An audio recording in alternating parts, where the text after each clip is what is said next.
ठीक। तो second step हम देखेंगे factor affecting of wavelength. Wavelength किस पे डिपेंड करता है। तो इसमें एक नॉन पोलर सॉल्वेंट होता है, एक पोलर सॉल्वेंट पे डिपेंड करता है। ठीक। पोलर सॉल्वेंट में हाइड्रोजन बॉन्डिंग होता है। यहाँ हाइड्रोजन बॉन्डिंग देखते हैं यहाँ पे प्रेजेंट है, जो कार्बोनिल और हाइड्रोजन के बीच है। ठीक। इसमें फर्स्ट केस में देखते हैं तो N2 पाई स्टार के इन केस में, इसके केस में क्या होता है, जो डेल्टा यहाँ पे एक्टिवेशन एनर्जी कम है और इसमें एक्साइटेड स्टेट में एक्टिवेशन एनर्जी मैक्सिमम हो गया है। मीन्स यहाँ पे डेल्टा ई डैश मैक्सिमम है डेल्टा ई से, तो यहाँ पे जो लेमडा होगा, लेमडा मैक्स की वैल्यू वो डिक्रीज कर जाएगा। मीन्स क्या हुआ, जो ये N2 N pi star means की लाइक ROH ग्रुप प्रेजेंट होगा, वहाँ पे हमें लेमडा मैक्स कम देखने को मिलेगा और एक्टिवेशन एनर्जी हाई। ठीक। उसी तरह सेकेंड स्टेप में हमें अगर कुछ हाइड्रोजन बॉन्डिंग ना हो और कार्बन इस टाइप का कोई मालिक्यूल्स हो, वहाँ पे हमें एक्टिवेशन एनर्जी कम मिलेगा एक्साइटेड स्टेट में, और ये यहाँ पे एक्टिवेशन एनर्जी हाई मिलेगा। मीन्स यहाँ पे आपका लेमडा मैक्स इंक्रीज ज़्यादा है, सो ये आपका रेड शिफ्ट की तरफ इंडिकेट करता है। ठीक।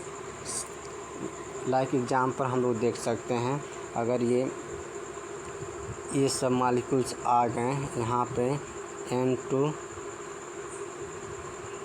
पाई स्टार ट्रांजिशन स्टेट हमें देखने को मिलता है। यहाँ पे आपका देख सकते हैं, ऊपर एक्सप्लेन किया हूँ मैं, वहाँ पे लेमडा मैक्स होगा तो एनर्जी एक्टिवेशन एनर्जी डिक्रीज होगा, इस केस में यहाँ पे इंक्रीज होगा। सो सेकेंड स्टेप रिजोनेंस का इफेक्ट। तो यहाँ पे बेसिकली हम लोग देखेंगे पहला कंपाउंड, यहाँ पे ए भी करते हैं, A B C।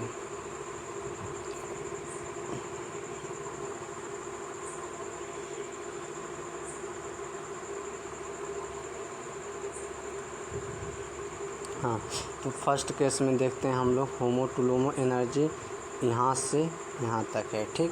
देन यहाँ पर रिजोनेंस प्रेजेंट है। ठीक। तो इस थोड़ा एनर्जी इसका कम हो गया है, फिर यहाँ पे और रिजोनेंस हो गया तो इसका एक्टिवेशन एनर्जी और कम हो गया। मीन्स जितना रिजोनेंस अगर आपका इंक्रीज होगा तो डेल्टा ई वैल्यू डिक्रीज होगा और लेमडा मैक्सिमम इंक्रीज होगा।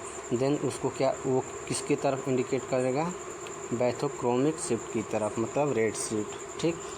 कंक्लूजन हमें यहाँ देखने को मिला है, अगर एक्टिवेशन एनर्जी इंक्रीज हो रहा है तो ये लेमडा मैक्स डिक्रीज होगा। ठीक। तीसरे केस में effect of conjugation of lone pair का देख सकते हैं, यहाँ पर प्लस M इफेक्ट हमें शो हो रहा है। मीन्स रिजोनेंस यहाँ पे दिख रहा है तो energy between HOMO to LUMO decrease होगा, इसके बीच की जो एनर्जी गैप होगा वो डिक्रीज होगा। ठीक। देन और एक जो लेमडा मैक्सिमम होगा देन वो रेड शिफ्ट की तरह इंडिकेट करेगा, मीन्स बैथोक्रोमिक शिफ्ट वहाँ पे शो करेगा। देन फोर्थ स्टेप आपका आ जाता है इफेक्ट ऑफ हाइपर कॉन्जुगेशन। यहाँ भी वही केस है, अगर सिग्मा पाई रिजोनेंस इसको बोला जाता है, यहाँ पे हाइड्रोजन बॉन्डिंग का डिस्प्लेसमेंट देखा जाता है थ्रू पाई बॉन्डिंग के। यहाँ पे भी देखा जाता है जो एक्टिवेशन एनर्जी होता है यहाँ पे, इसके थ्रू जो रिजोनेंस होगा वो डिक्रीज कर जाएगा एक्साइटेड स्टेट में। देन हमारा लेमडा मैक्स इंक्रीज कर जाएगा, वो भी रेड शिफ्ट की तरफ इंडिकेट करेगा। सो नेक्स्ट टॉपिक्स हम लोग पढ़ेंगे वुडवर्ड्स फिशर रूल क्या कहता है। ठीक। इसमें बेसिकली हम लोग लेमडा मैक्स की वैल्यू कैलकुलेट करते हैं, तो हमें यहाँ पे हम लिखे हैं डायरेक्ट आपको, हाँ आपको जो सिस ब्यूटाडाइन दिखे तो वहाँ पे 253 नैनोमीटर लिखते हैं और पेरेंट वैल्यू लेते हैं, और ट्रांस में 214 नैनोमीटर, 214 नैनोमीटर। अगर 5 मेंबर में कीटोन और अल्फ़ा बीटा अनसेचुरेटेड कोई कार्बोनिल ग्रुप हो 202 नैनोमीटर। इफ़ इस साइक्लिक में या साइक्लिक में alpha beta unsaturated carbonyl group हो देन वहाँ पे 215 नैनोमीटर लेते हैं पेरेंट वैल्यू। ठीक, अगर हमें अल्फ़ा सब्स्टिट्यूटेड कोई मिल गया आर ग्रुप तो उसको हम 10 ऐड करेंगे 10 नैनोमीटर। उसी तरह क्लोरीन को 15 नैनोमीटर, ब्रोमीन को 25, OH ग्रुप होगा तो 35, OR 35, RCO2 6 नैनोमीटर हम वहाँ पे ऐड करेंगे। उसी तरह देखेंगे हम बीटा सब्स्टिट्यूटेड, उस केस में हम लोग को आर ग्रुप में 12 नैनोमीटर, 12 एंड क्लोरीन में 12, ब्रोमीन में 30 नैनोमीटर, OH ग्रुप में 30 नैनोमीटर, OR में 30 नैनोमीटर और RCO2 ग्रुप में 6 नैनोमीटर और RS ग्रुप में 85 नैनोमीटर, RN2 ग्रुप में 95 नैनोमीटर। अगर हमें डबल बॉन्ड उसमें मिलेगा तो उसको हम 30 से ऐड करेंगे। ठीक, अगर एक जो ग्रुप होगा डबल बॉन्ड उसको +5 से ऐड करेंगे। ऐसे ऐसे एग्जाम्पल हम देखते हैं एग्जाम्पल में। लाइक एग्जाम्पल आपका पहला हाँ ये वाला हम देखते हैं। ठीक, इसमें maximum to maximum lambda max लेते हैं तो सो इसमें ट्रांस नहीं है, रेजोनेंस नहीं है, तो सो हमें ये पेरेंट वैल्यू मिलता है 6 में। 6 में मिला है मीन्स 253 नैनोमीटर लेंगे। ठीक, पर अब हमें और हमें 1 2 और 3 बेसिकली हमें 3 ये रेसिड्यू रिंग मिलता है, तो मतलब 5 × 3 यानी मीन्स 15 +1 एक हमें देखने को मिलेगा यहाँ पे डबल बॉन्ड कॉन्जुगेशन में। ठीक, अब प्लस इसमें एक ग्रुप हमें एक जो ग्रुप में मिले देखने को मिलेगा, ये एक जो इस साइक्लिक रिंग के ये एक जो में मिलेगा तो +5 कर देंगे। अब टोटल ऐड करने पर हमें 303 नैनोमीटर। उसी तरफ ये वाला इस टाइप का हमें एक जो ग्रुप होता है जिसमें हम +5 ऐड करते हैं, ये भी इंडो ग्रुप हो गया। ठीक, अब बेसिकली हम इस वाले कंपाउंड्स को देखते हैं। इसमें देखिए हमें ये वाला पेरेंट वैल्यू मिला है। ठीक, 253 नैनोमीटर 6 में है। ठीक, उसके बाद रिंग रेसिड्यू कितने 1 2 पहले हटा देते हैं, एक हो गया, ये वाला हो गया। अब रिंग रेसिड्यू कितने हैं 1 2 3 4 5 6 यानी 6 × 5।